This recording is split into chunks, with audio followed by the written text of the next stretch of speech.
Shalom, Bapak-bapak, Ibu-ibu, dan saudara-saudara sekalian. Kita ketemu lagi di acara Embon Surgawi. Hari ini kita akan merenungkan firman Tuhan. Tetapi sebelumnya mari kita minta pimpinan Roh Kudus. Kita akan berdoa. Terpujilah nama-Mu Tuhan. Terima kasih atas segala berkat-berkat, mujizat, rahmat, dan juga berkat yang Tuhan sudah berikan. Berikan hikmat juga Tuhan pada saat menyampaikan firman-Mu. Tolonglah siapkan hamba-Mu dan juga siapkan bapak-bapak, ibu-ibu, dan saudara sekalian yang diberikan kesempatan untuk mendengarkan firman ini. Terpuji nama-Mu Tuhan atas kebaikan, kuasa, dan kasih-Mu. Hanya dalam nama Yesus kami berdoa. Amin. Saya baca dari Mazmur 119 ayat yang ke-130. Bila tersingkap firman-Mu, memberi terang, memberi pengertian kepada orang-orang bodoh. Judulnya yaitu siapakah orang bodoh itu? Orang bodoh itu bukan karena ia tidak berpendidikan ataupun tidak kaya atau orang kaya atau punya jabatan tinggi, tetapi kita akan tanya pada firman Tuhan, siapakah orang yang disebut orang yang bodoh? Banyak sekali dalam firman Tuhan kita dapatkan. Kalau saya ingat, yaitu ketika ada 5 wanita yang disebut bodoh oleh karena ia tidak siap. Itu seperti hamba Tuhan yang tidak siap waktu Tuhannya datang, maka ia disebut orang yang bodoh. Demikian juga 5 wanita yang bodoh pada waktu ia pengantin datang, ia tidak diterima, tidak dikenal karena ia tidak menyiapkan diri. Demikian juga kita lihat bahwa ada orang kaya yang menimbun hartanya. Dia tidak memikirkan tentang harta yang baka, sehingga pada waktu itu disebut, hai orang bodoh, nyawamu akan dicabut dan semua harta benda tentu tidak akan dibawa. Juga orang yang bodoh itu yang cepat menjawab, tidak harusnya lambat menjawab tetapi cepat mendengar, tetapi ini cepat menjawabnya. Di dalam Amsal dikatakan ia adalah orang yang bodoh. Juga yang menghina hikmat, kemudian yang merasa ukuran menurut penilaian diri sendiri, itu juga disebut orang yang bodoh. Kemudian juga orang yang sakit hati, iri hati, maka itu disebut orang yang bodoh. Kemudian juga yang tidak melakukan firman Tuhan, disebut orang bodoh. Jadi marilah kita mencegah hal-hal yang disebut kebodohan, terutama yang sangat berbahaya, yaitu dalam 1 Korintus pasal 1 sebagai kebodohan, yaitu tentang penyaliban Yesus Kristus. Kalau kita tidak percaya, maka kita tidak selamat. Kita tidak diubahkan hidup kita.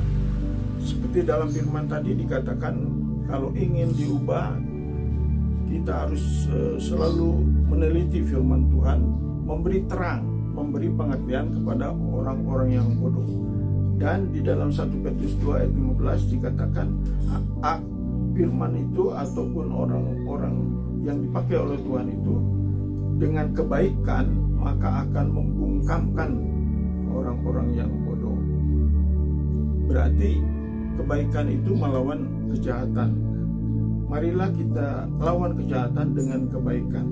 Itu menjadi suatu menjauhi dari kebodohan, tetapi menjadi orang-orang yang cakap atau pandai, pintar di dalam Tuhan. Nah, waktu itu juga ada beberapa yang mengakui kebodohannya, seperti Saul pada waktu dia mengorbankan sesuatu yang seharusnya bukan dia.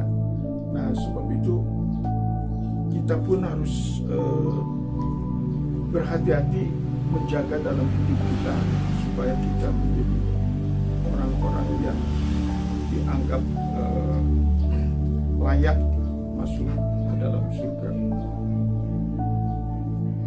Dalam Ayub pasal 5 ayat yang kedua, Ayub pasal 5 ayat yang kedua, saya akan membacakan. Ayub 5 ayat yang kedua. Sesungguhnya orang bodoh dibunuh oleh sakit hati, dan orang bebal dimatikan oleh iri hati. Demikianlah berbahayanya kita kalau sakit hati atau iri hati, maka kita tergolong orang yang disebut orang yang bodoh. Kita harus senang hati dengan orang yang maju, dan juga kita harus bersyukur, bersukacitalah dengan orang yang bersukacita, bersedihlah dengan orang yang bersedih hati. Itulah firman Tuhan. Sehingga kita tidak iri hati, kita juga tidak benci, karena itu akan mendatangkan niat yang buruk,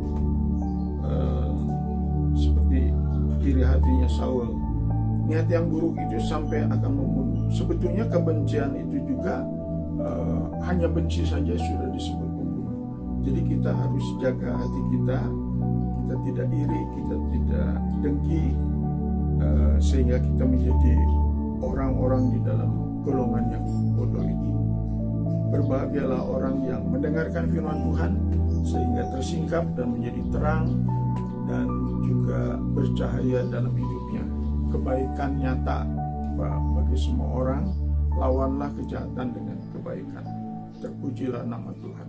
Kiranya firman ini menjadi berkat bagi kita.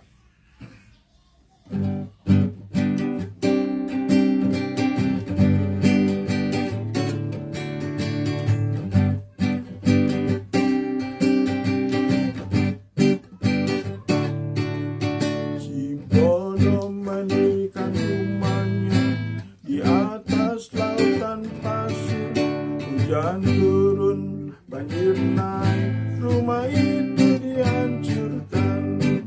Si pintar mendirikan rumahnya di atas batu karang yang teguh.